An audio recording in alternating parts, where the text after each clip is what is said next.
ameniokoa ni nani? Manueli ameniokoa.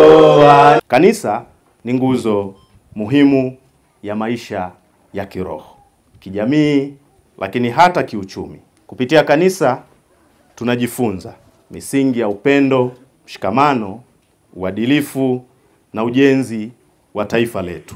Ujenzi wa kanisa si kwa ajili ya kizazi cha leo pekee, bali ni urithi wa vizazi vijavyo. Tunaposhiriki katika harambee hii, tunakuwa sehemu ya historia ya imani na mshikamano wa Kikristo. Mtume Paulo katika Wakorintho wa pili mstari wa 9 anasema, kila mtu na atoe kadiri alivyokusudia moyoni mwake, si kwa huzuni wala si kwa lazima, maana Mungu humpenda yeye atoaye kwa moyo wa ukunjufu. Hivyo basi, kila mchango mdogo, kila mchango mkubwa una thamani kubwa sana sana mbele za Mungu. Waumini wote mliofika hapa leo kutoka madhehebu mbalimbali ndani ya wilaya ya Iramba na karibu mikoa yote nchini mlioalikwa na kufika hapa leo, na hata wale ambao pengine hawakuweza kufika kwa sababu mbalimbali lakini wametuma wawakilishi, leo tuna jambo moja tu kubwa ambalo liko mbele yetu.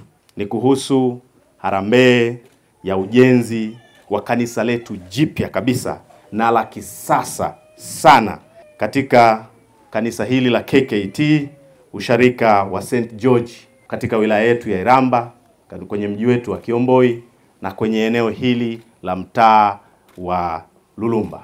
Na nafarijika leo kutangaza mbele yenu kiasi cha fedha ambacho tumekipata siku ya leo.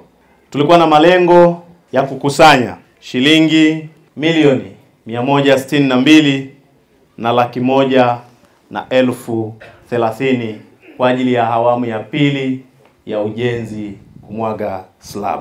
Mbele yenu kwa niaba yenu naomba kuwatangazia fedha ambazo tumezipata. Kwanza zile za mgeni rasmi, marafiki, ndugu, jamaa, wanafunzi wenzangu shule ya msingi Kiomboi Bomani ambao wameniunga mkono. Jumla ya fedha ambazo tumezipata ahadi kwa mgeni rasmi tumepata shilingi 300,000. Lakini cash zile ambazo nilikuwa naomba watu wanichangie mifuko ya saruji, cash hapa za mgeni rasmi, watu walizonichangia, ndugu jamaa na marafiki, 1,725,200. Piga makofi tafadhali. Nipigieni makofi kwa sababu nyinyi ndio mmenichangia. Na Mungu wa mbinguni aendelee kuwabariki sana. Lakini tumepata mifuko ambayo imetolewa cash, mifuko 10 ambayo jumla yake ni shilingi 200,10. Fedha ambayo watu wamemchangia mgeni rasmi ni shilingi milioni 2,235,000.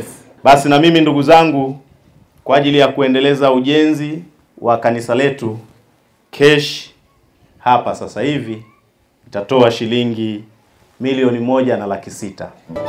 Kwa hiyo jumla kwa upande sasa wa mgeni rasmi nilizochangiwa na hizi za kwangu, jumla tutakuwa tumechangia cash milioni 3,835,000.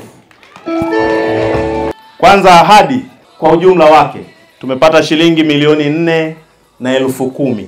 Cash ambayo imetolewa hapa leo tumepata shilingi milioni 4,407,000. Fedha ambayo imewekwa benki nayo ni cash, si ndio? Kwa sababu ipo tayari tunayo. Ambayo imewekwa benki ni shilingi milioni 75. Kwa jumla ambayo tumeipata ni milioni 83,417,000. Sasa tunajumlisha na shilingi milioni 1,600,000. Sawa Kwa jumla tuliopata kwenye harambee ya siku ya leo kwa ajili ya ujenzi wa kanisa letu, ndugu zangu viongozi wa kanisa, lakini vile vile washarika wenzangu, naomba kutangaza kwenu tumepata milioni 85 na elfu 17.